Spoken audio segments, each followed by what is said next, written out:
I am Travis Ragsdale. You're probably wondering, who are you? And the answer to that question, I am a senior 3D motion designer at Stewart. I've been doing 3D design animation for over 10 years in the industry, and I do a lot of kind of fun, colorful looping, surreal animations, sort of a lot of that on my Instagram. And then I am also recently a New York City resident, and I co-host the Camp MoGraph karaoke with my friend over there. Obviously, we get pretty wild. These are some things that I like. I like yoga. I love ramen. My pet, Rubik's Cubes. The show Severance, so you should definitely watch it. Doing karaoke and cold brew. These are some things that I don't like. I don't like fake fruit. I don't like mushrooms. I don't like getting emails, lifestyle gurus, and then accidentally biting my lip while I'm eating. We can now watch my reel, now that you learned a bit about me personally.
So that was a mix of some fun projects that I've worked on that was 2023, so give me a break. I haven't updated it since then, and in the end was like some of my personal work that you can see, like my Instagram, my sort of art portfolio. So before we get started on what I'm going to be presenting, I wanted to talk a little bit about that. So this year I have this sort of goal. I'm trying to like make more art for the sake of making art, to have fun with it and not put too much pressure. Because last year I was feeling like this because I wasn't being creative. I wasn't making things just for fun. I was so focused on perfectionism and like imposter syndrome.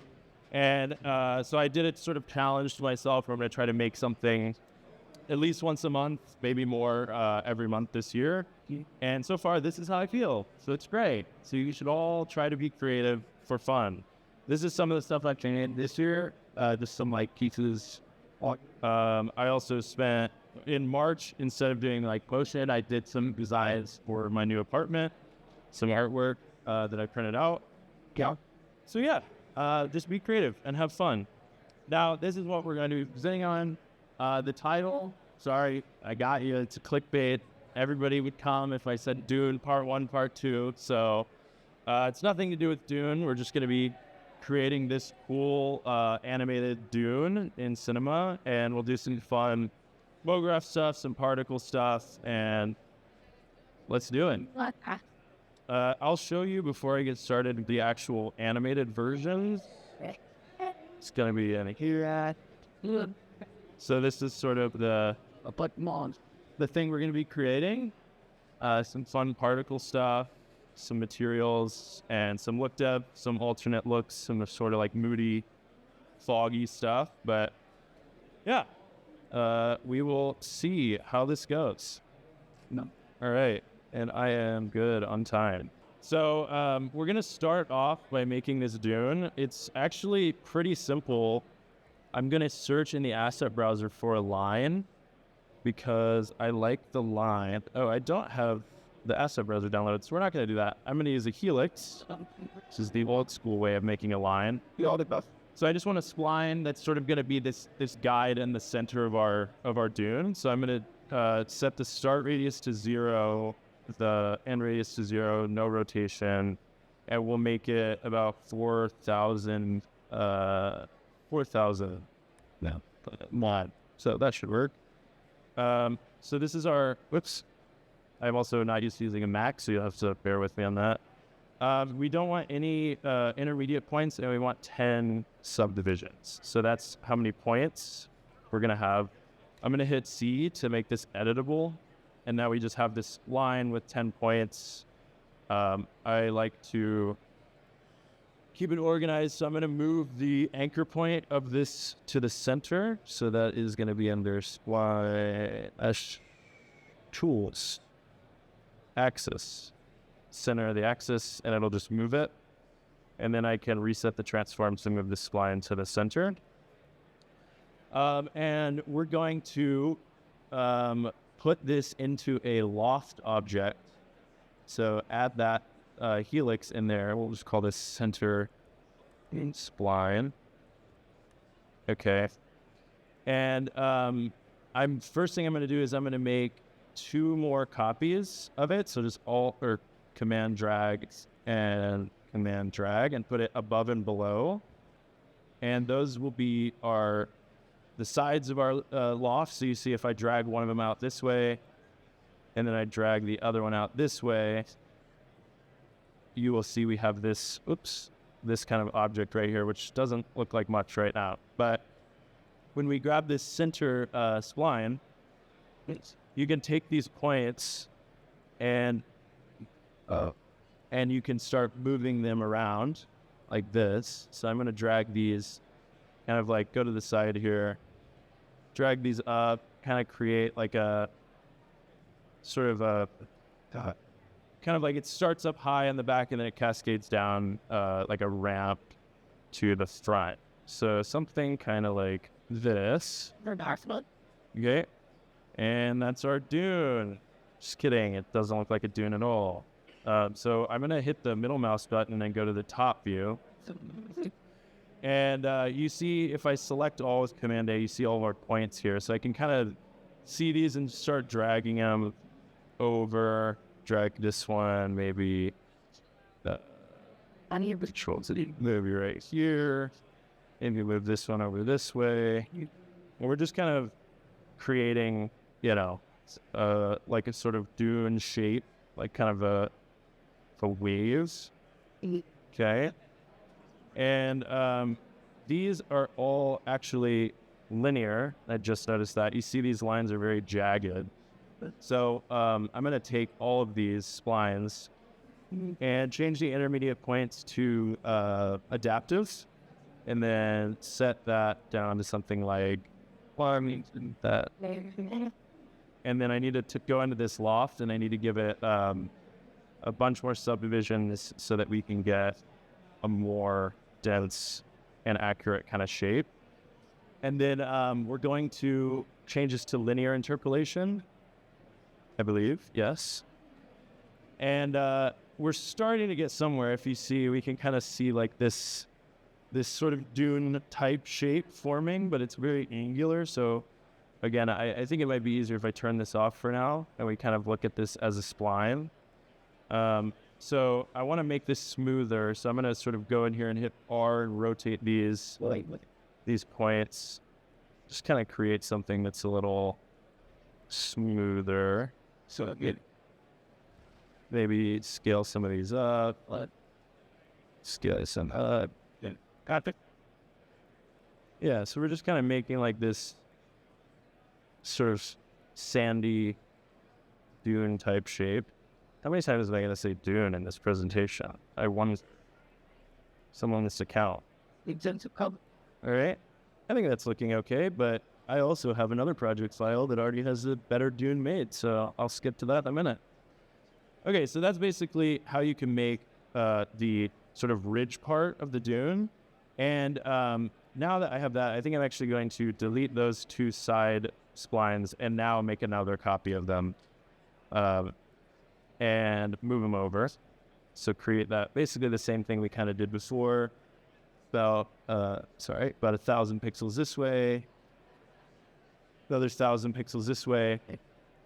And I'm going to take these, and I'm going to scale them down like that. And this one down like that. That's looking nice. And then we can take 2 more copies like that and that and drag this out this way and this one's out this way, and then scale that down so we get this sort of dune looking landscape like that.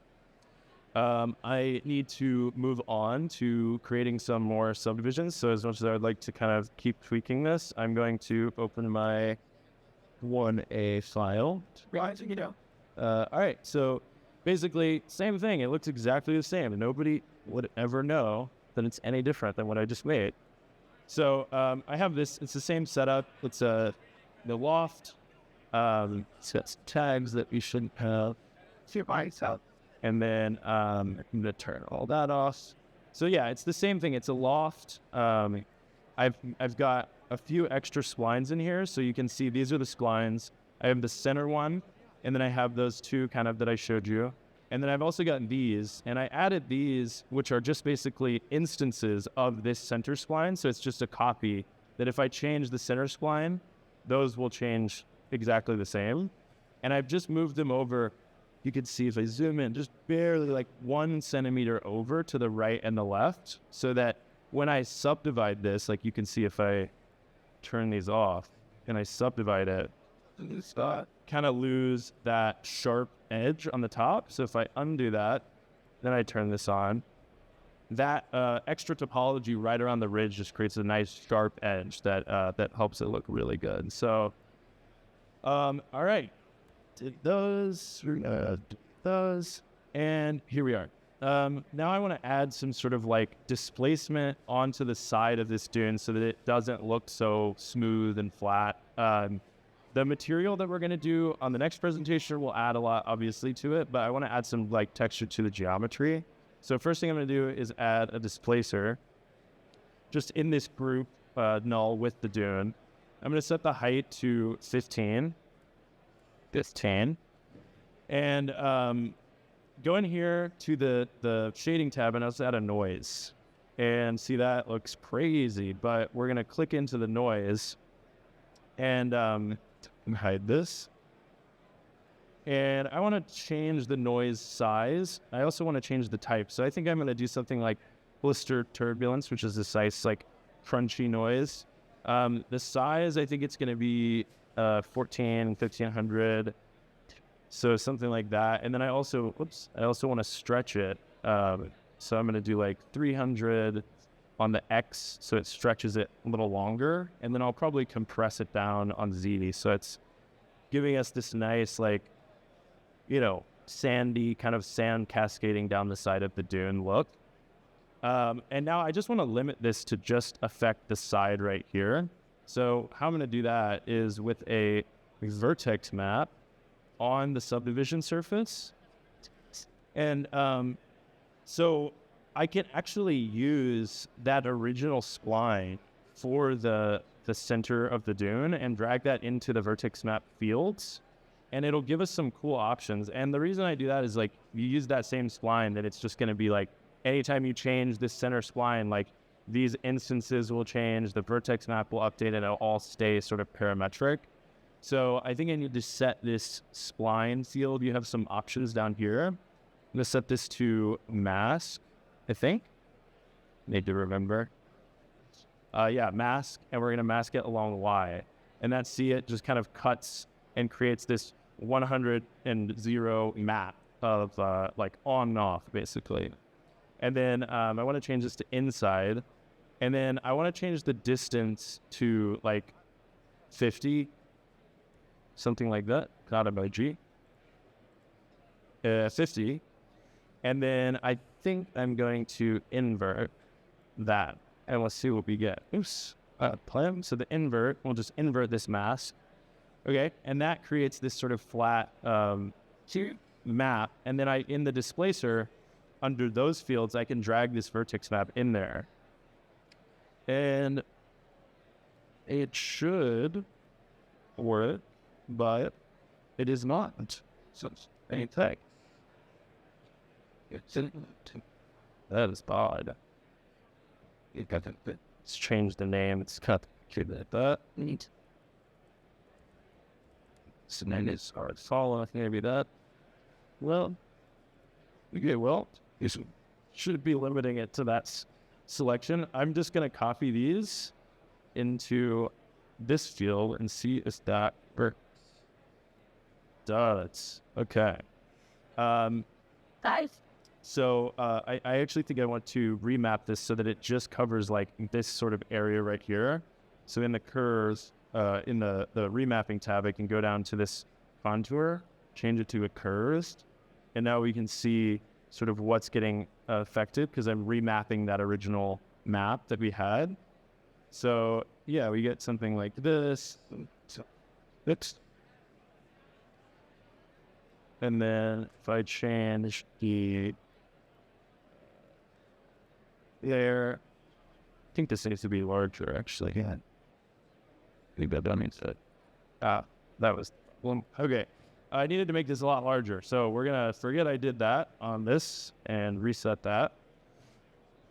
And now we've got that section. Kind of, it has this nice sort of noise on the sand, and I think it's a little bit too big, so I'm gonna lower this to like 10. And then just invert it. Okay. Apologies. We need to go outside here. And now we just kind of have it here on this sort of side right here. And it creates this nice kind of shading. Lighting will make that a little more pronounced.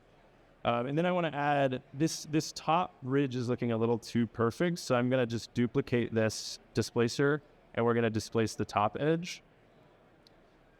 This is going to be basically the same thing. We're going to change the noise a bit, but we're also going to change the mask. So I'll just turn that one off for now. Keep this one. We're going to go inside. I think the mask can be about 50 and or maybe 100. Yeah. And then I don't think we need the invert. And then we're going to go into the shading, and I'm going to change the noise type to Naki, which is like my favorite noise. And we're going to go way bigger, 4,000, and then 100, and then 50, and 50. Okay, and that's just giving us a little bit more like bumpiness on this ridge. And I actually only want this to affect the X displacement of that ridge. So I'm going to take both of these displacers, turn them on, grab them, and go into the displacer object settings, and just change the direction to planar and on X. So you can see now we just have this nice kind of, I'll change it to wireframe mode. You can kind of see this this nice little broken up edge that we get with that second displacer and the first displacer. Great. Okay. So that is looking good, and I am behind schedule. That is okay. All right, now next thing we're going to do is we're going to make these cool sort of floating rocks, okay? Sort of like a magical floating rock moment.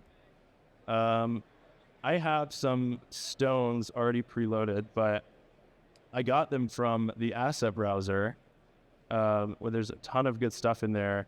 I don't have great internet connection right now, but under the models, they're constantly adding like new nature and stone and plants and all sorts of stuff in there, materials as well. So definitely check that out. And I'm just going to use these stones and copy them into my other project file. And I copy those. And they already have Redshift materials and tags on them, but I'm not going to go into that right now. But if I zoom in to those, where are they? They're small. I know that. There they are. Yo. Okay. So we've got these cute little rocks, you know, And yeah, they're rocks. Trust me, they're rocks. We're going to just put all of these into a cloner. So I'm going to hold, the Mac is really throwing me off, Alt and Command and put it in it. Yeah, it'll grab all of them and put it into one cloner. Okay. And just like we did before with the instancing of the splines, I'm going to grab this center spline and I'm going to create another instance of it. So what you do is just create or select the spline and then just go to here and click instance, and it'll give you a new instance of that spline. You can see right there. So I think I'm going to move it up. This is basically the path that the rocks are going to be floating through. So I'm going to move it up a little bit so they're off the surface. And then I'm going to clone them onto the object that is this spline. Okay. So now we've got all of these rocks floating along this spline. And we need way more. So I'm probably going to do like, what, 300 of it? Yeah, that looks good. Okay. And nothing is happening. They're not moving. They're not doing anything. I could offset them and they'll move. Or I could just go down here to rate and just add a rate. So I don't know what the rate needs to be for them to be like sort of going at the right speed. But you can kind of see now they're just kind of moving at a 5% rate. So I think it needs to be a little faster. So maybe 12. And then we can give it a little bit of variation. So like maybe 6, half of it. So that splits them up a little bit. Some are moving faster than others. You may want even more randomness. And then they all are, it's moving pretty good now, but there's still a very uniform look to them. So I'm going to grab a effector with that cloner selected. I'm going to grab a random effector, and that basically will displace them or move them or rotate them in whatever random way that I insert the input. So we're going to go maybe 10 pixels. 10. That's maybe too many. So like 5 in every axis. And then rotation, I want it to be fully random. So I'm just going to do 360 degrees in every axis. And now you can kind of see how they're breaking up quite a bit more. I'm going to scale randomly as well. So I'm going to change the scale to uniform and then just kind of give them a little bit of randomness there. I'm looking at, I think we have a little too many. So maybe we'll do like 180. And now we can see they're kind of doing a cool floating thing. I like it. I think that we could do a little better.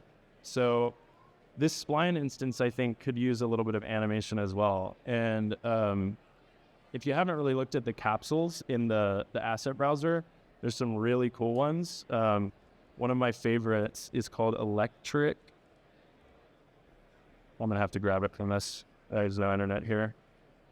It is Electric Spline Modifier. So the capsules, like a lot of the modifier capsules are like really awesome. It's like a whole other library of modifiers that you get, like, you know, with the Maxon one, and it's great. So what that is going to do to this spline instance is, let me turn off the cloner for now. And let's hide the geo so that we can kind of see what's happening here. So I added this here, and I'm just, it's because it's not loaded. It doesn't know that. Usually this is a lot more organized. But basically, it is going to give it a little bit of a random sort of wave throughout the spline. And this is a really like nice displacement. It's not happening in one axis or multiplying. It's like, it's a whole math thing that you could ask Chris about because he worked on this. But it's a really nice displacement. You can change like the scale, the displacement amount, you know, how fast it is. There's tons of settings. You can make it look like electric. You can make it look like this, where it's just sort of flowy. And when we do that, then it's just sort of adding this extra wobble to the rocks. So I'm going to hide that. You can kind of see what we're working with there. So it just adds this nice sort of like movement to that rock stream. And then the last thing I'm going to do is at the end here, these are sort of clipping. You can see they just kind of pop off.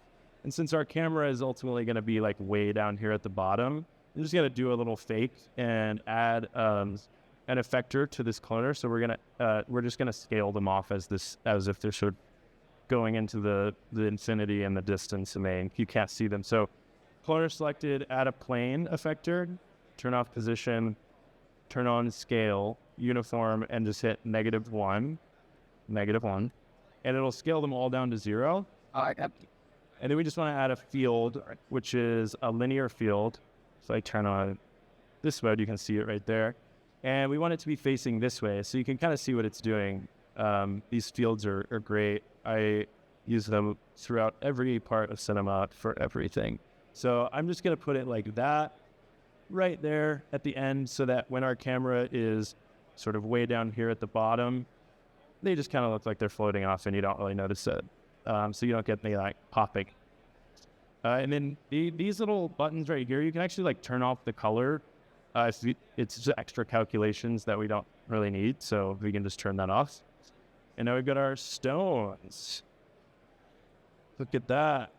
It's beautiful. All right. And then the last thing I'm going to model is going to be a very complicated model. The sun. Let's get ready. Strap in. It's going to be crazy. So I added a sphere. I changed it to 64 segments so it's a little more smooth. I'm going to rotate it 90 degrees. There we go. And then I'm just going to scale it down on the object scale in the Y, just so it's a little bit flat, because I think that will interact with the light better. And then we're going to scale it way up and move it way back. That is the sun. It's super hard to make that. Yeah, so that is the sun. I have to switch over to talking about particles, because that is going to take the rest of the presentation. But that's the sun. You know, we could keyframe it. In my animation, it basically comes from the bottom down here. So you put it down on Y, keyframe it, go to the end, place it where you want it, keyframe it again, and boom, you've got it animated. Sorry, I had to jump through that one. I know it was maybe hard to follow. So just kidding. All right, so now we're going to do some fun particle stuff. Hey. So, all right, so we basically have the same setup in here that I had before, but I don't want to have the stones in there for right now. I don't want to calculate all that, so I'm going to save this. Save game. That does save. All right, so we need to do some particles. So, and I have 20 minutes. Basically, we want to, for the sake of particle simulations right now, I'm going to just turn off these displacers and this subdivision surface, because it's just going to play back faster and we'll be good. So I want to emit some particles. Let me sort of point out what I'm looking at here. So sort of these like wispy particles coming off into the edge of the gears, just kind of floating off, is what we're going to try to simulate. So that is going to be done with the new C40 particle system, which I loved. We want a mesh emitter. Okay, so I added a mesh emitter, which is emitting from a mesh. Pretty straightforward. Don't crash. Saw that rainbow wheel. And it adds a particle group and an emitter.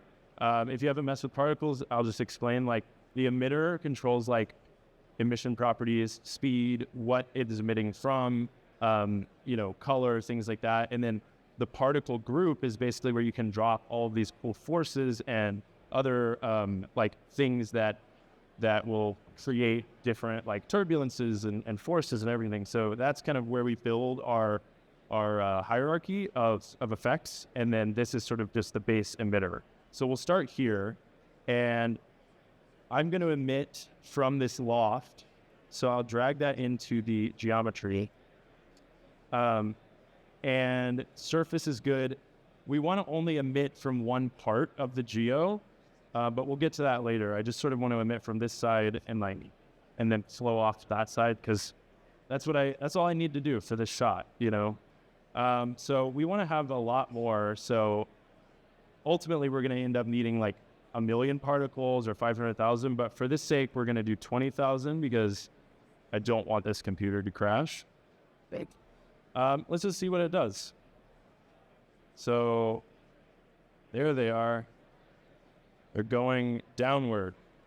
We don't actually want them to have any speed. So I'm going to go to the emission properties, and we're going to change the speed to 0.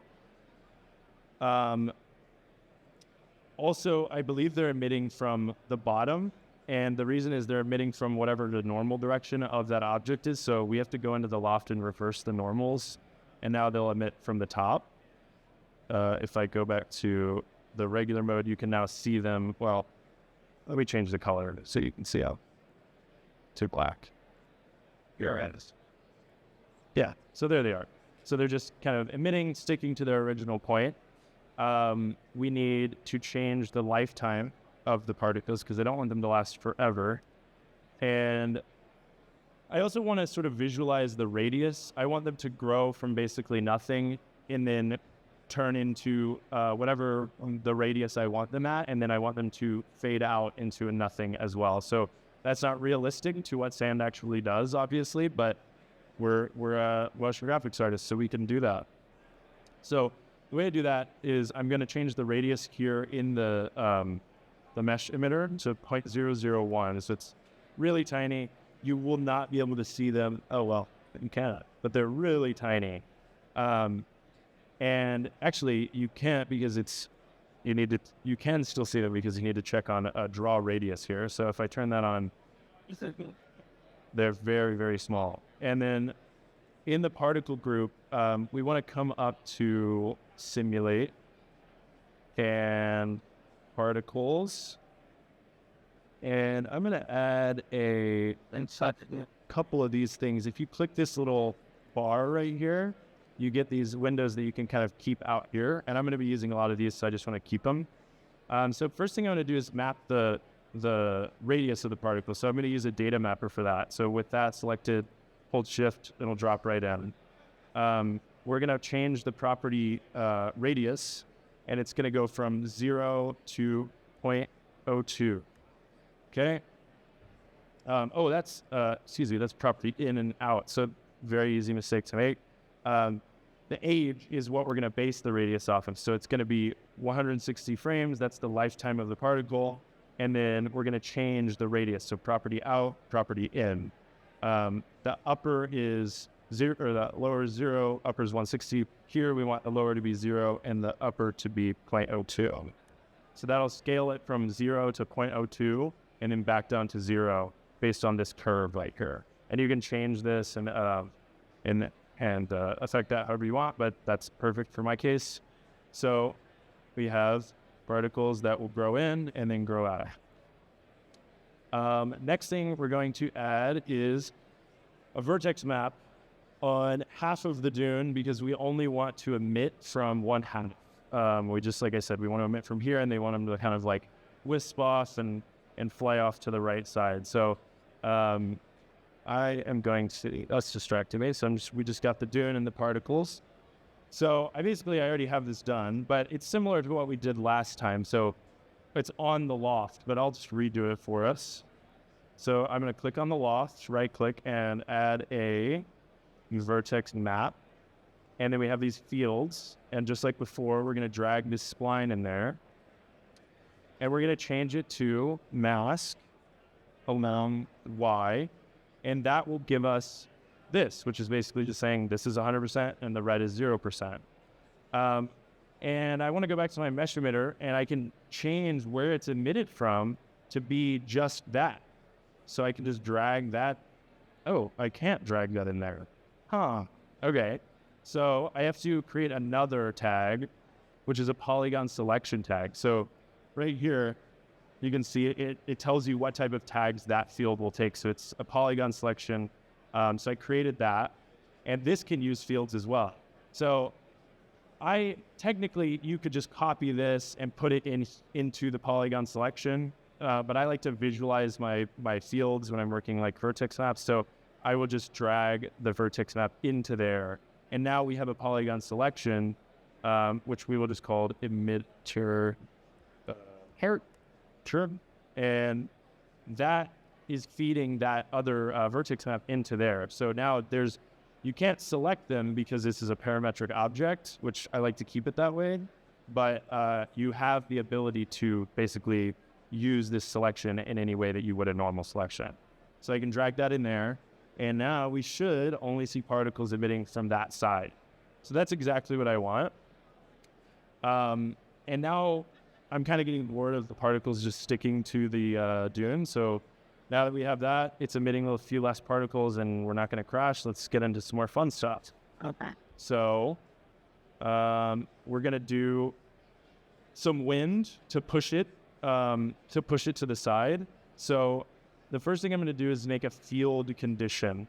Don't be daunted by this. It's just it's basically this, whatever's inside this condition object in the hierarchy will affect every particle that's within that field. So I can drag this vertex map, and that's the field. So I just want to affect the particles when they're basically on this side of the dune. And I just drag that in there. So now anything I put in this condition will just be affecting particles like on that side of the dune. And I'm going to add, I need my forces. So I'm going to add those back out here. I'm going to add a wind, and I'm going to put it in the field condition. And if we pull it, doesn't matter where it's placed in the scene, but it does matter where it's rotated. So it's rotated pacing back, and I want to rotate it 90 degrees this way, maybe slightly up just a little bit, so that's basically pushing the particles that way. And we'll see what that looks like. It's not really doing much because it doesn't have enough power. So the wind should be speed of like 150. And let's see if that, yeah, okay. So now we're getting some movement. We're getting some sort of wind pushing the particles. We want to also add, you can see it's sort of intersecting with this mesh here. So I also want to add a surface attract that pulls the particles towards the surface as they're on this side as well. So I'll put that in the same field condition. So that is surface attract right here. And I'll put that below the wind, because whatever is lower in the hierarchy will happen last. So the surface attract, I want the wind to push, and the surface attract to keep it sort of attached to the surface, which is what that does. So we'll go in here. Let me actually just change our wind real quick. We need to rotate it down a little bit. We're going to do some turbulence. So I'm going to put like 45 or 50 in there. These are sort of predetermined values that I have in case you couldn't tell. And we'll just leave those at default. So now we got this. It's sort of blowing the particles that way. It has some nice turbulence. And it's going through the mesh. So we'll turn that surface attract on. And we'll use in the surface attract, I'm going to add, if we just add a collider tag to the loft, and then we drag that into here and include it, that should keep them on the surface. So, yeah, it's pretty much just default settings on this one. So, see how it looks. So yeah, now you can see it's not going through the mesh quite as much. It's attracting the particles to follow that surface curvature as the wind is pushing it. Still colliding through a bit, but we'll fix that. And then on this side, because all these fields and all these conditions are just sort of affecting just the left half. So once it gets off, it's just taking the velocity that it's at and just continuing it infinitely in the same direction. So we want to change that. So want to add some gravity so that they fall when they get to the other side. So if I click gravity and drag it in here, they will fall once they get to the other side. But now they're just falling straight through the ground.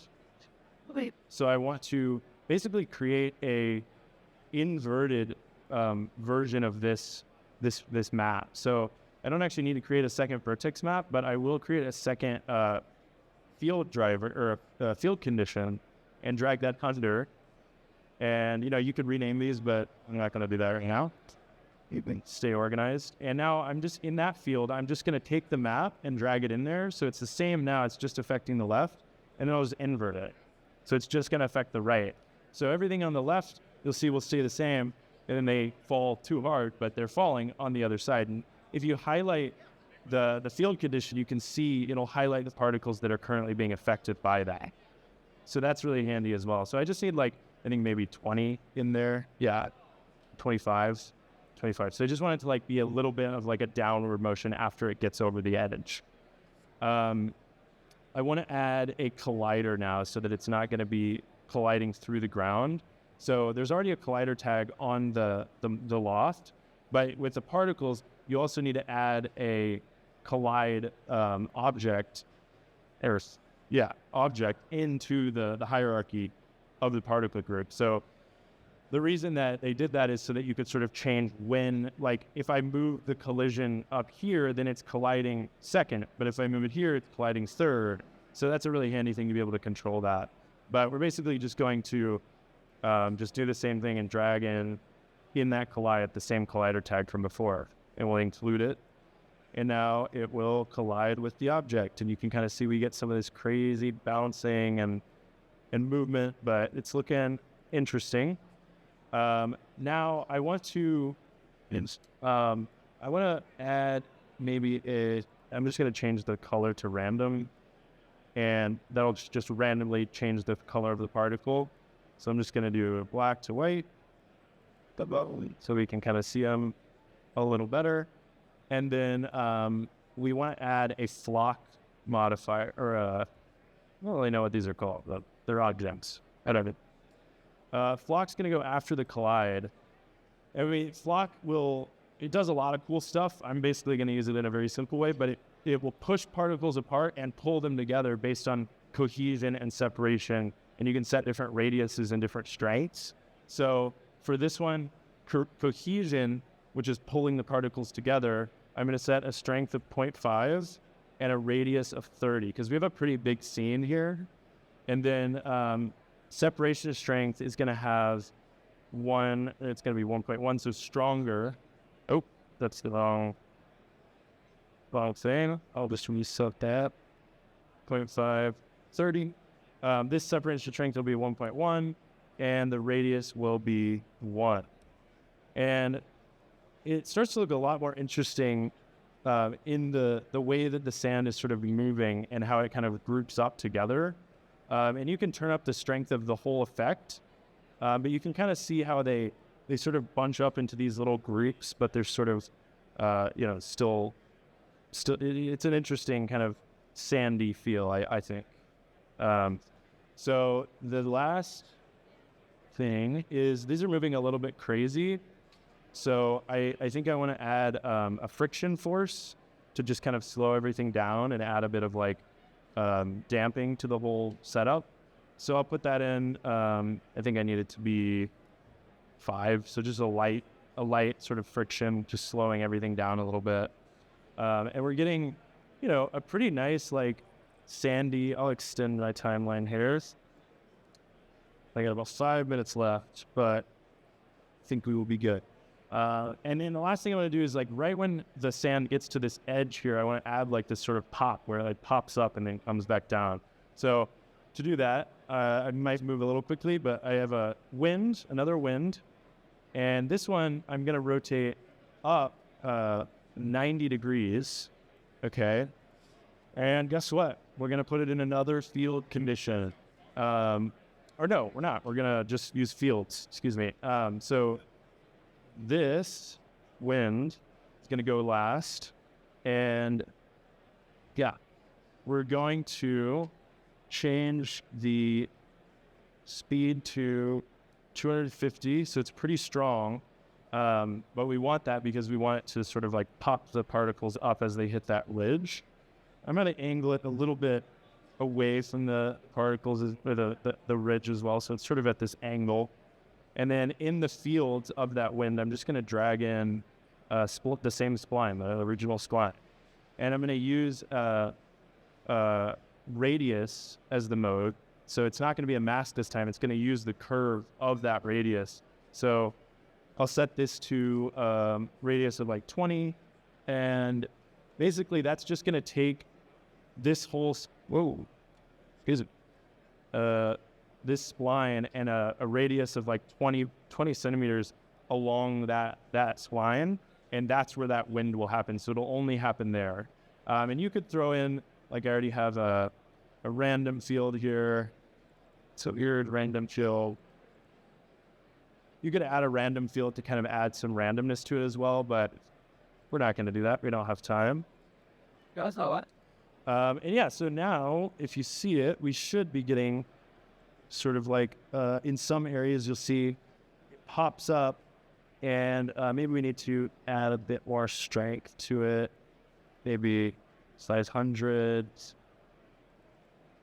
and maybe we need to increase the radius. See if we increase the radius, start to get a lot of that popping, but you can really see it up here. It'll sort of shoot them up and create that cool popping effect. I think we have a little bit too much flock going on there. But yeah, this is the basis. I will really quickly open up my my particle. This was the setup from the demo file, and I think it'll play. Let's see if I turn off this stuff. Yeah, I've got a lot of particles in here. It's got 40,000, but you know, it's running decently fast for my small laptop. But then when you'd go to cache this out, I cached a file that had, I think, 400,000 particles, and that is cached here. It was 600,000, and the radius doesn't transfer when you cache, so it looks like this, which is a bit crazy, but you don't really need to see it in the viewport at that point. You can just kind of look at it in the render view. But if anybody has any questions about the particles that I actually used for the final, I'm going to be at the demo station after this, but I think that is about my time. Thank you. That was the presentation. This is just a